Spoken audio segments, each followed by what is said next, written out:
Welcome to the CBIA BizCast. I'm your host, Ali Warshafsky, and today on our podcast, we are speaking with the president and CEO of Mohegan Gaming and Entertainment, Ray Pino. The first sports bet in Connecticut was right here in September, so we are going to dive into that. So we are joined by Sean Peterson at Pez in Orange, if you couldn't tell already. Sean has an extremely interesting story of how he wound up here. We have Jalan Agnew.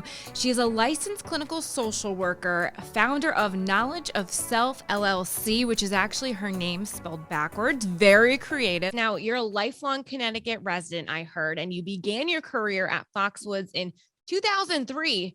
What were you doing then? I'm assuming you weren't sitting in the same seat. No, I was not. Yeah, actually, I started even earlier than that. In the mid-90s, like 1995, I worked as a bellhop. Your history with the company is absolutely fascinating. You know, we were just talking.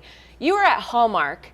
This was a hobby, and now you're here. Talk us through how you became so knowledgeable and then ultimately landed what I would say might be your dream job, right? Absolutely, yeah, no doubt about that. Yeah, just it was a hobby. It was something fun, like everybody. You collect Pez, and a couple, 2 or 3 turns into 20 or 30, and it quickly goes from there. High cost of living has been a barrier to growth.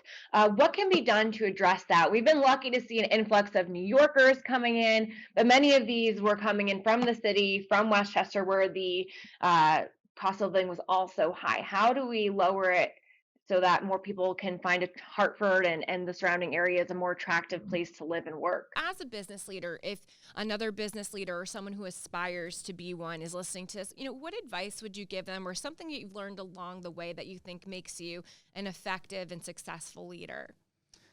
Listen, I get asked that question a lot, and some of it is luck sometimes, right? But I would say nothing is ever going to replace hard work.